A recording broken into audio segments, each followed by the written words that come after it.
Hey everyone, it's the Shawn. Welcome to another edition of Great Sales Leaders. I know this is going to be a fun one because we've been having a lot of fun just in the prep for the show. We've got Shawn Antonio joining us. He is a celebrity coach. He also is a serial entrepreneur. So he's built a couple of businesses. He understands sales in different industries. And that's what I kind of set the theme for today. We'll see what we get into. But the theme is, how can you transfer your abilities from one area to another? Because we know a lot of sales professionals get in that situation.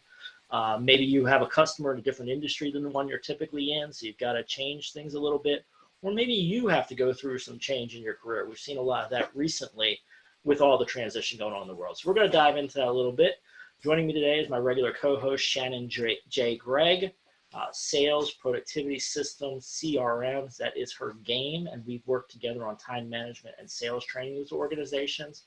I'm the Shawn. I'm a corporate lawyer by training. I help people with ownership and control of their business. That's mergers, capital raise, partnership agreements, contracts, negotiate that for my clients, help them draft those types of agreements. And I spend a lot of time looking at the future of business, which is where sales leadership comes in because it's such a critical skill for the future of business. So it ties all together. Shawn Antonio, friend of a friend, now becoming a friend of mine and Shannon's, and great guy. He's going to give us some good tips today on thinking broader about our sales and transitioning our skills and applying our skills in new ways. It's going to be a lot of fun.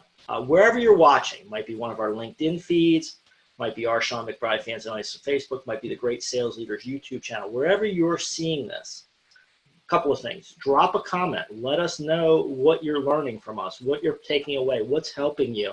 Also, let us know what challenges you have. We'll invite Sean back. We'll bring other guests on. We will help address content specifically to you. So we need your comments to know what will help you do better in sales. And one quick reminder, always, we don't do investment advice. We don't do legal advice on the show. Everything here is just for your education. Use this advice in your business, but then go talk to your advisors to get specific strategies for you. So with that, welcome to the show, Sean. Thanks for joining us today. Yeah. Hello, everybody. Man, a lot of fun. I say good morning, good afternoon, good evening to everybody watching around the world. Right. Well, yeah. I mean, it's on live right now, so some people, depending on which time zone is, might be anywhere, and Yeah. I know we'll do a lot of global stuff, and then YouTube. I've got followers around the world. I get people writing everywhere, and somebody the other week was asking about getting some of my shows in French, which my French is very poor. I guess you have to step your game up. You have to learn some French, Sean. I know a little bit. I started studying French for a project a while ago, and I know some French. I can say a couple sentences, but you don't want that. So yeah, that's the English version. That's awesome. Well, guys, first of all, it's great to be with you guys. Sean, Shannon, you guys are awesome. Stoked to be here from Los Angeles. It's a beautiful day here in LA. I've been up for a couple hours now, actually for many hours, and just grinding. It's stoked to be with some fellow amazing humans moving forward in life. Yes, exactly. So, we zoom in on sales, give lessons to salespeople. One of the things I saw in your careers, you've been successful in sales in multiple verticals. Yeah, 100%. How do you transfer skills, or how do you use these core skills in different areas? So if somebody's out there, a sales professional, maybe they're in a situation where they may need to go to a new industry or call on a new base of customers. Yeah. What do you say to them about using and transferring those skills? Well, I'll say the best answer to that, I mean, I've been in so many different industries, is like, it really is honestly your mindset and what you're doing, your habits, who you are, and how you show up. It's doing the homework to find out what industry you're trying to jump into. And every industry I've ever jumped into, I was curious about it, did my homework, and then started actually getting out there and doing it. So it really is about setting yourself up with structures, discipline, and practices to get out there and do it. And the biggest thing that people deal with is the fear of failure or fear of success. Mm-hmm. And what that looks like is people actually don't swing the bat fully. They actually like pinch hit and buds and like do baby steps to get where they want to go instead of actually jumping in. I'm the cannonball kind of guy. I jump in both feet and I'll figure out my parachute on the way down. I'm that kind of guy too. I'm like, let's just do it and see what happens. And, make up your own rules. Obviously, every standard and every rule, every kind of world and genre you go into, you'll learn new things. But I say it's all about you being fearless, right? Being accountable, setting up a structure to win, and just really doing the homework and inventing who you're going to be within that industry. Like in nightlife, and I'll give you one example. In nightlife, 20 years ago when I came to LA, back in January of 1999, I moved to Los Angeles. Former choreographer, dancer, had my own dance company for 12 years. I killed it, right? Moved there at 24 years old, and I said to myself, how do I become the #1 event guy in Los Angeles? what I did is I emulated and studied all the different event people and all the people who were doing it well. And I took little pieces of what I saw them do, added my own twist to it. 3 years later, launched my own company, became the #1 company in Los Angeles, period. And I just did the work. I went out 7 nights a week for 3 years and met everyone. Went to all the red carpets, followed up with clients, built relationships, that's a big one. I mean, if anything, if I give you a simple answer, it'd be relationship building. If you build great relationships, people will follow you wherever you go. So that's the long and short. I think that's a great piece. I mean, if I reflect back on a lot of events in my career, it's always relationships. And that's where opportunities have come from. Shannon and I, oddly enough, we got paired off by a conference. They reached out to both of us simultaneously and said they wanted us to do a project on time management because they weren't happy with their current menu of people. They'd seen all the regular management speakers, and they're like, we need a fresh take. And so we just sent her an email or sent her a LinkedIn message. The next thing you know, we're fast friends. We wrote a book together. But you jump into things because everything great that's happened in my life and my business has been because of some relationship or some conversation or some connection. Yeah, definitely. I mean, even how we hooked up. I mean, that was one of my best friends from Thrive hooked us up, and here we are today. I mean, Shannon met Barry this morning. Cool. We had Barry on the show for an earlier taping of Great Sales Leaders, and I think I was talking to him. I was on a big cardio walk this morning. I was talking to him, I think, right before the show. So we talked this morning as well. Oh, you were up early then. Yeah, you were up early. Yeah, I'm that guy. I'm like a late guy. I go to bed at 2, 3, 4 in the morning, but I'm up by like 8 in the morning, just on. My brain's ready to go. So I'm that guy. Yeah, I like it, Shawn. Like what I hear you saying is, one, it's about mindset and deciding what it is you want to do. 2, it's putting in the work because there's no such thing as overnight success. And 3, it's developing relationships because it's the people they're going to help you get to where you've decided you want to go, right? Yeah. It's actually deeper than that too. It's like actually caring about people. You actually care about all the people all the years of events I did. I did about 3,600 events in my career. Over a 16-year period from 1999 to 2015 when I kind of hung that jacket up and moved forward.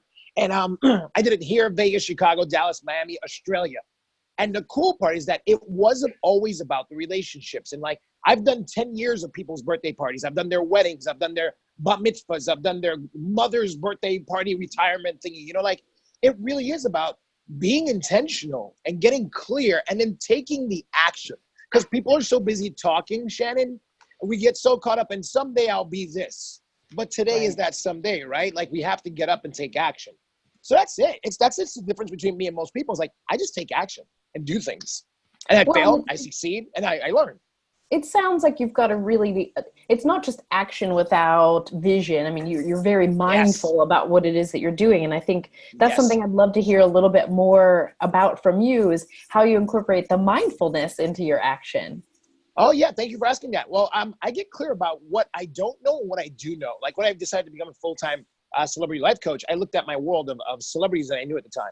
And I realized that I had been giving them advice. So I had to look at what did I want to become within that realm of being a coach. So I looked at what certifications, what things I had to do, how life coach operate, who am I going to be that's going to set me apart, that's going to have me be the unique guy that everybody's chasing versus me chasing them.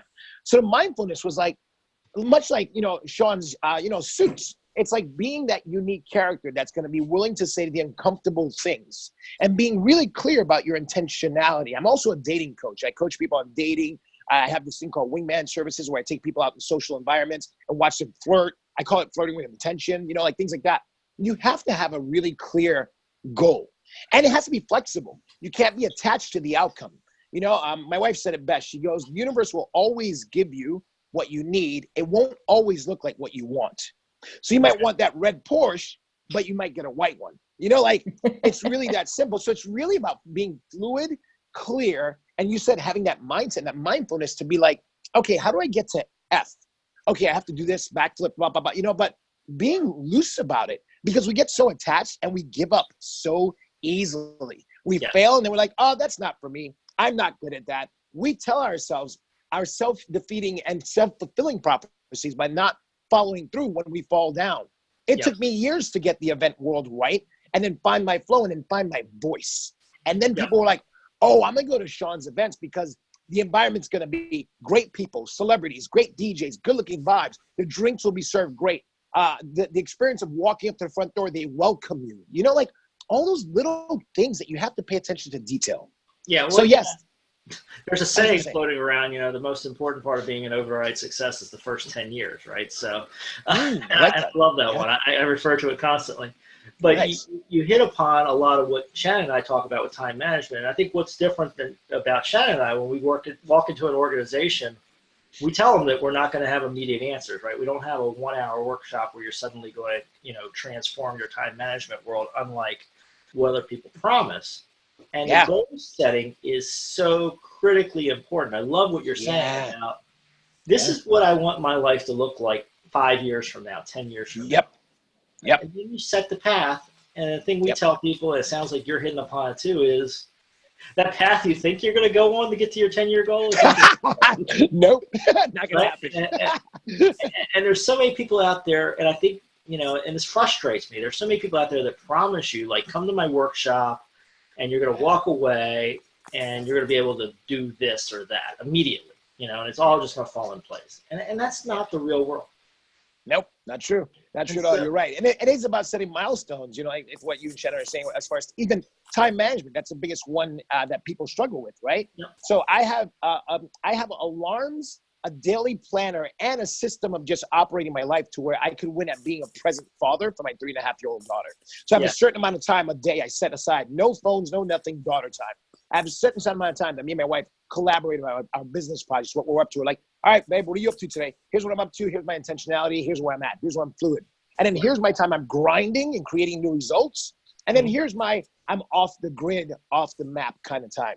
Yeah. And I create that balance. It took me time to learn that, because I was so committed to getting somewhere someday. But every day is that someday of enjoying the journey. Yeah. Because once you get there, right? Like, say whatever your dreams are, yourself, your Shannon, whoever, like, whatever your dreams are, right? That $1 million, that whatever number it is, whatever house, whatever car, whatever weight. Once you get there, then what?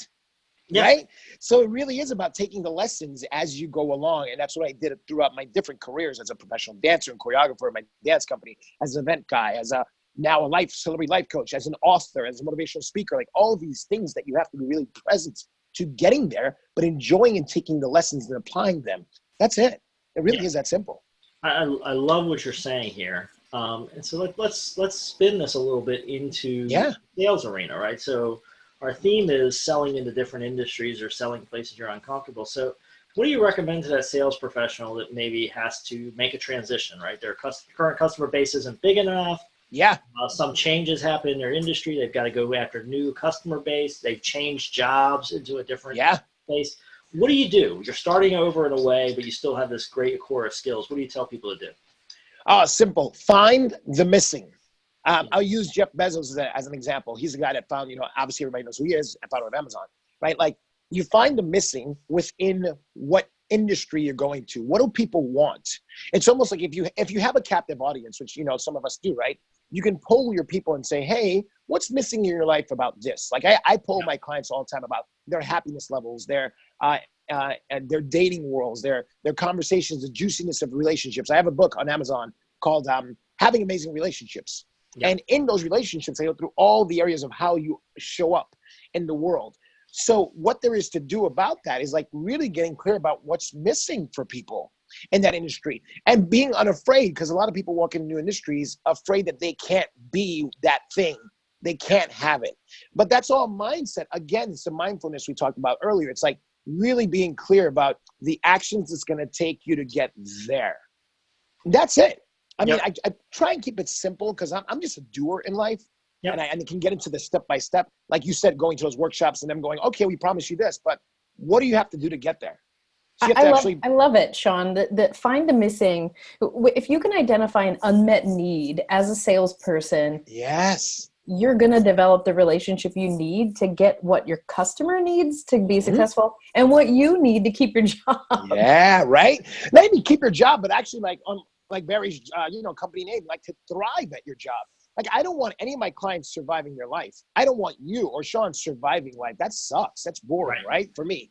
So the thing is to find that niche and that thing that you're really good at. Like, use your strengths. Whatever your strengths are, use those to win. And whatever your weaknesses are, like I used to suck at attention to detail. Now I'm not. I'm really clear and focused because in those crevices of your life is where you get to learn, grow, and win. And I have a mantra that I have every day. And I say, my mantra, myself and my wife, our mantra is simple. Every day, I only win. That's my mantra. Yep. So every day I wake up with a filter called everything is a win. So no matter what happens, tragic, crazy, somebody died, it's always a win because I got to know that person that passed. I got to fall down and learn how to be a more efficient life coach. I got to learn how to answer people's questions. I got to learn how to, focus on listening and hearing, so yeah, it's really important for you people out there who are in that specific position Shawn brought up. It's like, put the fear aside, guys. For everything that you want to do out there, there's somebody crushing it, like killing it and doing it effortlessly and making money in their sleep. How do you get there? It's up to you. Yeah. You just got to turn yourself inside out. You got to get really uncomfortable. We've all heard that quote before. Nothing happens in being comfortable, right? Like being uncomfortable is where you grow and expand. And I practice living uncomfortably. Yeah. That's where I grow.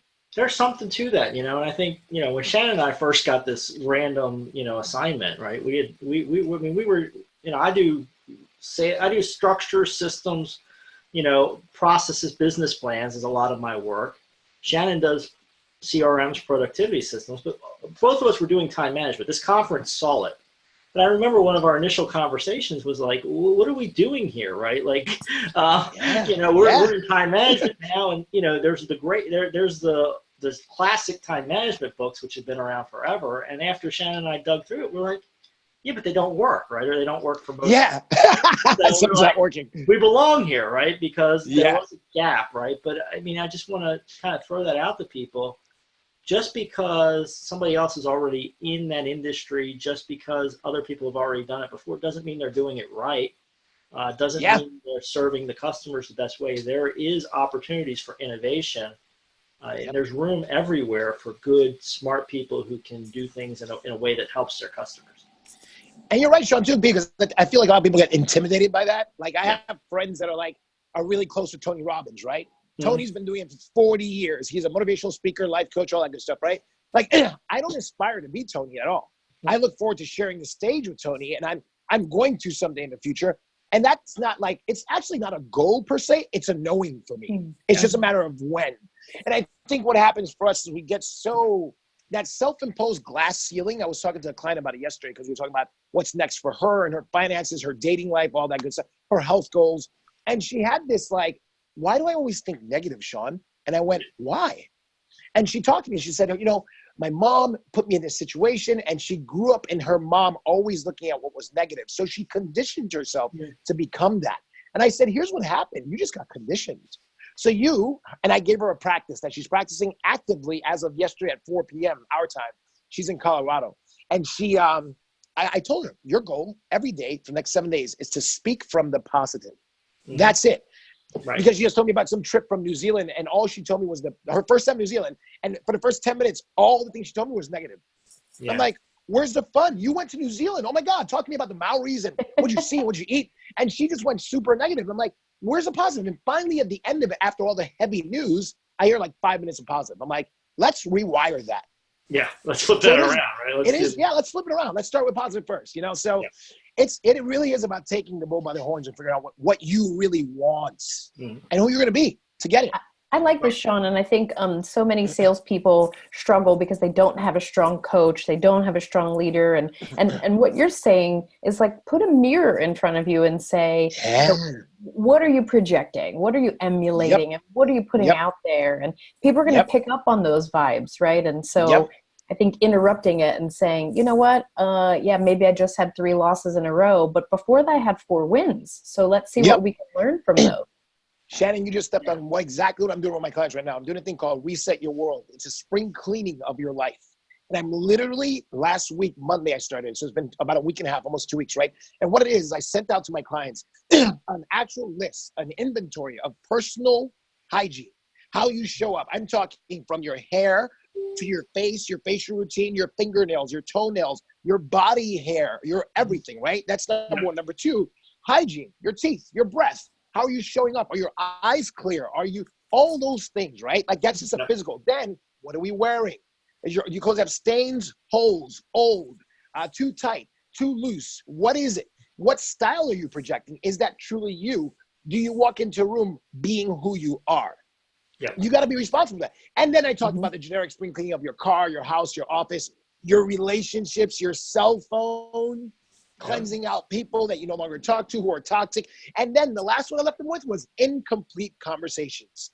All the elephants in the room in your relationships, whether it be mom and dad, ex-girlfriends, ex-business partnerships, all that stuff. So it really is about being accountable for what you show up being. Yep. Like I show up like this all the time. This is me the minute I wake up. And I don't apologize for it. And this is how I am all the time. And every once in a while, I'll slow down and be like, vibrate, as I say, a little bit lower. But this is my natural expression. Mm-hmm. So why would I tone that down? And that's it. Some people are not projecting who they truly are. Like a red shirt's a normal shirt for me. This is me normal. When I wear black, people are like, hey, why are you wearing black, Shawn? That's not you. I'm like, oh, I'm trying to fit into this, whatever I'm at. No, be you. Find your authentic self. Look in the mirror, as you said, Shannon. I like that. I love it. So a lot of talk here about, mindset, I think is critical, and it's definitely critical when you're cutting into new territory. It's a great place for people to start thinking. Shawn, I know you help people with this. Why don't you tell people a little bit about your services, what you do, and where they can find your work at? Not a problem. So guys, I'm a celebrity life coach. I coach celebrities and everybody in between. I've met homeless people on the street who I've coached. So everyone's a client because everyone needs a coach. I have a coach, right? So I'm a celebrity life coach. I'm an author. I wrote 2 books, one called Be the Beast You Are, about unleashing your true self to the world. First of all, discovering your beast, discovering who you are within your beast, then creating your beast. And whatever that beast is for you, living in that full expression of yourself. So there's a lot of dealing with yourself in that book, right? I made it millennial bite-sized. What I mean by that is very small. It's about an hour-long read, maybe, if you sit down. And it's applicable to now kind of tips and practices and wisdom and some of the experiences I've thrown in there to make it really real so you can walk away with the book as a guide to your life. A lot of my clients actually carry the book with them, and they use it as a daily guide to live their lives. My follow-up book is called Having Amazing Relationships. I'm like, okay, relationships. How do we do that? Relationship with self, prominence. That's the first one. You have to deal with yourself first. And then we go forward into parental figures, whether it's actual parents or traditional parents or 2 gay dads or 2 gay moms or grandparents or foster homes, whatever it was for you. And then we go on to so forth. And I look at how we design our relationships, the hierarchy and the power plays and the whatever. And I define them and clear them and I give you the what, why, and when tool, how to deal with where it happened, how it impacted you and how you show up. It's all underneath the Finding Your Fire series. All my social media on Twitter, on Facebook, and also Instagram are at The Fire Series. It's actually my photography along with some of my book quotes. I'm also a photographer just for fun. So I use my book quotes and also some of my inspired quotes. I use that to inspire the world. I put up all my stuff like this, any kind of webinars or anything I've done in the past as well. I also have a dating company with my wife called howtodateinla.com, just like that. And you look at that, you can see everything that we do. We do wingman services where I take people out, like I said earlier, and coach them in the art of socializing and how they're showing up. I even sometimes go to their house and help them get dressed, like things like that, So I get really intimate. And then what I do is I take away all the things from them that they're telling themselves. Right. So whatever you're telling yourself before we go out, give me that. And I throw it in my spiritual garbage. And I'm like, oh, cool. You think that about yourself? Awesome. That's not true. Let's go. So we have fun. So I'm, those 3 things are my main focus. I'm also a motivational speaker and I speak for, different homes. I've spoken at abused children homes. I speak at corporate settings to help cultural mind shift. I'm working with some new big clients that I'm working with at WeWork and all types of different things. So you can find me at the Fire Series. You can find me on my personal Facebook page as well. It's just Shawn Antonio. You can find me here in Los Angeles. And I just keep growing and moving. And I'm also on the side of that, I'm also an ordained minister. So I marry people and a wedding MC. So I'm doing that now as well. Awesome. So I'm just having fun. But you have almost as many projects going on as I do. Yeah, there you go. I gotta catch up to you, Shawn. But honestly, my main focus lately, most of my time's been going into coaching. So mostly my celebrities, but a lot of my close friends as well. And a lot of people out there in the world. I get coached from here to Australia. My wife and daughter are Australian, so we spend a lot of our time in Australia as well. So, but yeah, I'm all about you having the most delicious life you can have. Wow. So great. And the Finding Your Fire series is what I call it. It's all underneath that. The next book is The Art of Letting Go. It's about really letting go of all your attachments in life so you can show up huge. I'm about to start writing that soon. So so great. that's what it's you can so find me. good. Yeah. All salespeople need what you have, Shawn, because a lot of times we just get in our own way. You know, we hear a no and then we're scared of the next no. And so I think everything that you're saying is so pertinent to salespeople. And, you know, man, I love your energy. This has been so much fun. Thank you, Shannon. Thank you, Shawn. And that last thing that you said was really beautiful. We deal with rejection a lot as well. We talk about rejection in the dating world and in the work world and in life. And it's really powerful to get your no's so you can get your yes and grow from your no's. So guys, thank you for your time. Seriously, thank you for allowing me to be a part of the show. To our audience. I mean, this is about the viewers and the listeners. And, you know, I know they took a lot of value away from this. Great ideas on how to set the mindset, things to do. Folks, pat yourself on the back for doing the hard work, for investing in yourself, for being part of something bigger than you and really growing the business. Really, really glad you're here. I want to remind you, check out past episodes at Sales Leadership Done Right. You can also see our upcoming guests. You can get a free copy of our Future of Sales book there. And I'll tell you, you know, we hit a lot of themes about self-control, new industries, change, same types of things we talk about in our book. Shawn added some additional color, but there's a lot of fundamental things in there you're going to want to check out about the future of sales. So go get everything at salesleadershipdoneright.com. Go check it out. Shawn, thanks for adding so much value to our audience. What a pleasure being with you both. Those viewing and listening, thanks for patting yourself on the back. Thanks for investing in being here today. Subscribe to the Great Sales Leader Show on YouTube, and we'll see you again very soon. Thank you, Shawn. Thank you, Shannon. Have a great weekend. Guys, see ya.